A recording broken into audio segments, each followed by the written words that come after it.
Imagine a moment that leaves all of humanity frozen in awe.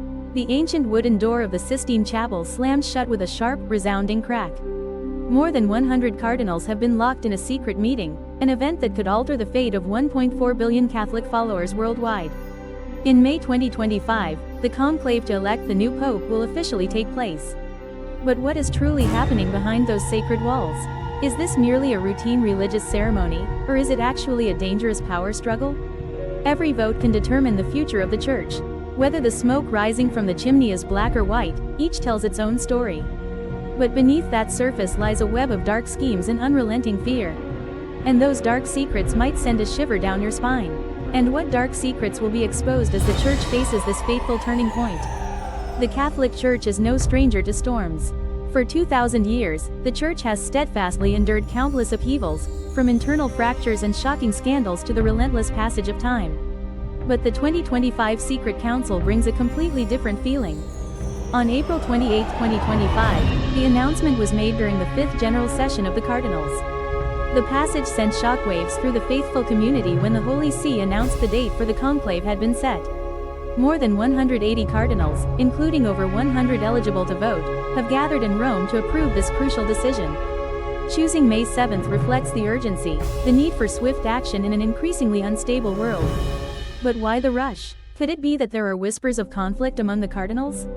Or is the church facing a silent crisis, one so pressing that it requires the immediate election of a new pope? To truly grasp the profound meaning of this moment, we must listen to the heart of the Secret Council from the depths of our souls. This secret process is governed by rules derived from the Apostolic Charter of the Dominici University in Gregis. These regulations are not mere recommendations, but strict laws that require cardinals to adhere to an ancient rite as old as the Church itself. The conclave takes place from the 15th to the 20th day after the Holy See becomes vacant. After a 9-day prayer service for the deceased pope, also known as the Novem Dies Rite. This is a sacred silence, a moment for prayers and deep reflection. But this is also a strategic opportunity, allowing cardinals from remote regions around the world to gather in Rome. Their minds are burdened with ceaseless responsibilities. However, there's still one surprise left.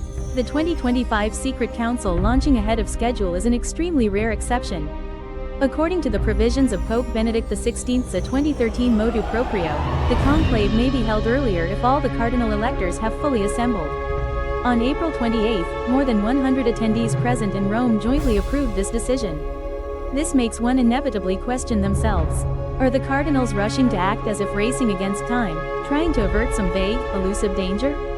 Is that a crack in the church, or the chaos of a world drowning in political unrest? Does the moral decline, or the rising wave of secularism, demand the urgent search for a new shepherd, even before the traditionally appointed time? As the cardinals began their preparations, they were not just men of faith, but also like players in a sacred game of chess. Only cardinals under the age of 80 at the time of the Holy See's vacancy are eligible to vote. A rule excluding cardinals over 80 years old among the 110 present. These gestures, chosen by previous popes, symbolize all continents, with a perspective shaped by the Church's widespread global influence. From the impoverished slums of Latin America to the war-torn dioceses of Africa, their experiences converged in Rome. People whisper and murmur about an open-minded pope, one who is ready to embrace the values of the new era.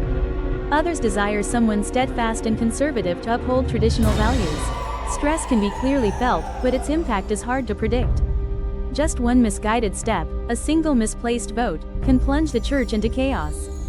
The cardinals will stay at St. Martha's House, a simple residence located within the Vatican grounds. This is not a luxury resort, the simple rooms carry a serene, deeply meditative atmosphere. Here, the cardinals will eat, sleep, and pray, completely isolated from the outside world. Not a call, not a letter, no news at all, only the weight of their decision remains. This isolation was deliberately implemented as a way to prevent external influences. But that also raises doubts. In the silent corridors of St. Martha's House, whispers turn into conspiracies. The alliance was forged through deep conversations, beneath which lay an undercurrent of quiet rivalry. How can we trust when the fate of 1.4 billion Catholic faithful is under threat? On the morning of May 7th, the cardinals will celebrate a Mass to elect the new Pope at St. Peter's Basilica. The Mass, presided over by Cardinal Giovanni Battistere, the Dean of the College of Cardinals, was a public prayer, asking the Lord to grant the light to guide the way. St. Peter's Square will be filled with faithful devotees, their prayers rising like fragrant incense to the heavens. But behind that solemn facade lay a harsh reality: the cardinals were about to step into a crucible of trials. After the Mass, the procession will move toward the Sistine Chapel. The vivid crimson robes stand out against the solemn, mournful atmosphere of this moment of repentance. The whole world will watch, hearts pounding as the door closes behind them.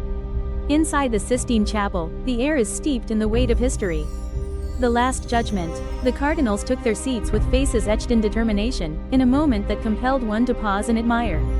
Omnes. With that order, all those who were not voters, aides, or official staff, even the most trusted assistants, were forced to leave. The door was locked tight, the chapel sealed, and the conclave began. No one was permitted to leave until the new pope was elected. Next came a solemn ceremony that tugged at the heartstrings. When the cardinals take their oath, their words resonate in the sacred space. They vowed to uphold the mission of the Church, act solely for the benefit of the global flock, and keep the conclave's secrets, even at the cost of their lives. The punishment for those who break this advantage is extremely severe. Not only are they excommunicated, but they also bear the charge of betraying sacred trust. They pledged that, if elected, they would faithfully carry out the mission of St. Peter, to guide the Church as his successor. They also vowed not to tolerate any outside interference, as a reminder of the dark past when kings and emperors once meddled in the election of popes. The year 2025 will witness more sophisticated threats, not just in terms of media, political pressure, or conventional cyber attacks, but equally dangerous ones. After the oath, a second meditation was delivered, reminding the cardinals to act with integrity. After that, the lecturer and the holiday group leader left, leaving only the voters behind. The chapel had now become their fortress of faith. They lived apart from the outside world, with only their ballots, the trials, and a wisp of elusive smoke to keep them company. This isolation is not merely physical but also a spiritual journey, a test of human will. Every vote, every prayer is a crucial step toward a decision that will forever leave its mark on the course of history. The voting process begins with a detailed procedure, as stipulated in the secret conclave of the Sacred Rite and the Liturgical Instruction Manual. The cardinals write the name of their chosen candidate on the ballot, carefully concealing their handwriting to ensure secrecy. Each ballot is then neatly folded, placed into the chalice, and counted with absolute precision.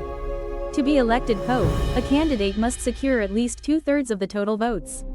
This threshold demands a high level of consensus in a council often divided by theological differences, cultural disparities, and personal ambitions.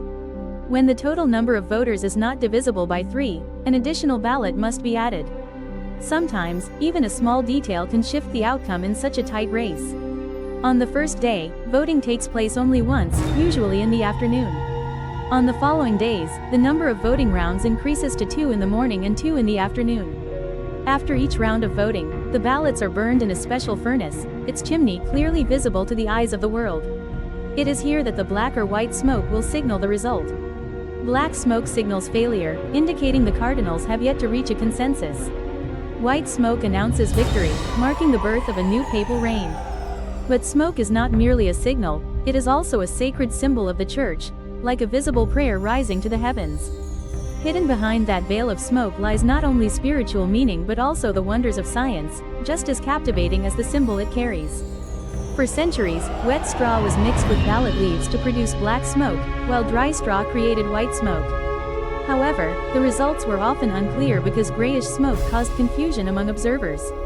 In 2005, the Vatican introduced chemical cartridges to produce clearer conclave smoke, a mixture of potassium chlorate and lactose for white smoke, and rosin and black powder for black smoke.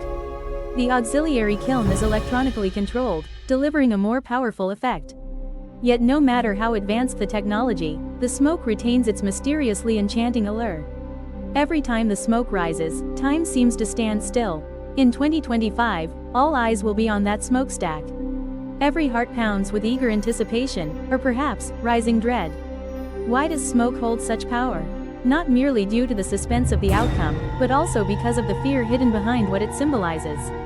The black smoke signals delay, unrest, and perhaps even discord among the cardinals.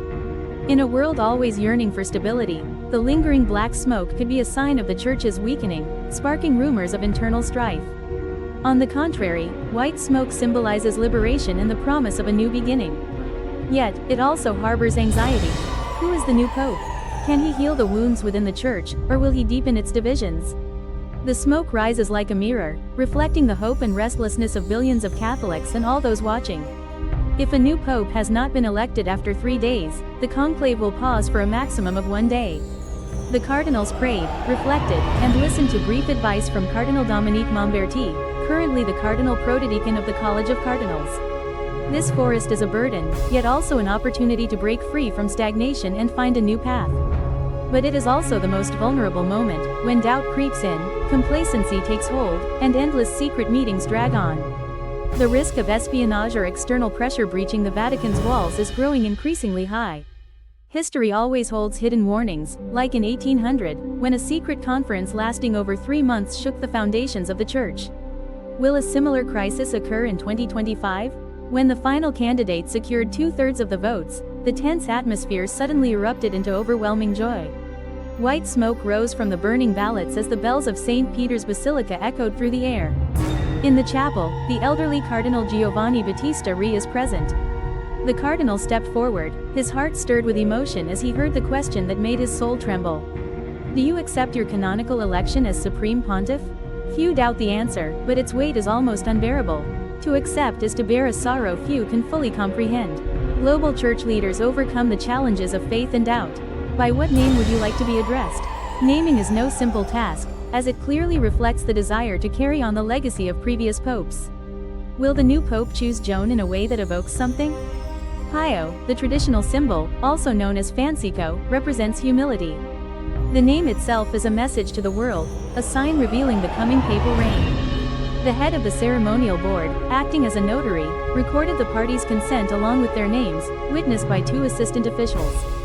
From that moment onward, the elected cardinal is no longer an ordinary man, but becomes the embodiment of Christ, holding supreme authority within the Church. The cardinals then expressed their respect and pledged obedience to the new leader. The act of submission reflects both humility and a spirit of unity, serving as a reminder that all divisions within the council must now give way to solidarity. Outside, the faithful stood waiting, their eyes fixed on the balcony of St. Peter's Basilica. The cardinal, the head of the deacon party, stepped out with a radiant smile, his heart brimming with joy. We are pleased to announce the great news: we have a new pope.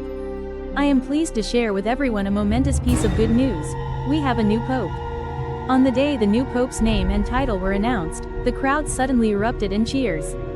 Just a few minutes later, the pope appeared in his shimmering white robes, blessing the city and the entire world. A prayer for Rome and the entire world.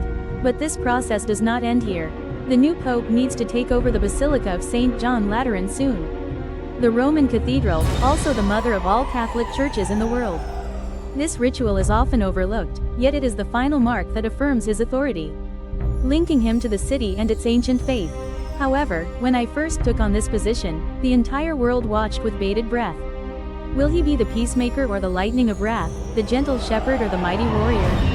In 2025, the secret conference took place in a haze of smoke, shrouded in the unspoken. Not only to elect a new pope, but also to shape the future and the path of the Church's development. In a world on the brink of transformation, smoke, both black and white, is the very breath of this entire process. Here are the natural English translations for your Vietnamese text. The black smoke whispers the tale of a church struggling to find its way through an uncertain future. White smoke rises, signaling victory, a new dawn brightens the sky over Rome. But both contain a warning: the Church is at a critical turning point. The cardinals are imprisoned in their own spiritual prisons, locked tight by the weight of legacy. A single word can ignite a flame of inspiration in billions, yet it can also shatter their hearts to pieces. As May 7th draws near, the whole world holds its breath in anticipation, all eyes fixed on the smokestack. What does the wisp of smoke reveal? And what does it conceal? This secret meeting is not merely a ceremony, but a battle for the soul of the Church. The cardinals, by their oath and their vote, not only must you choose a person, but you must also confront forces both within and without. Guidance for the future. Will they bow to tradition or dare to embrace change? Will they stand united, or will they divide and fall apart? Mystery veiled in smoke, within the silent expanse of the Sistine Chapel. In the prayers of the faithful. And when the white smoke rises, the whole world will take notice. A new pope has been elected, everything will change completely from now on.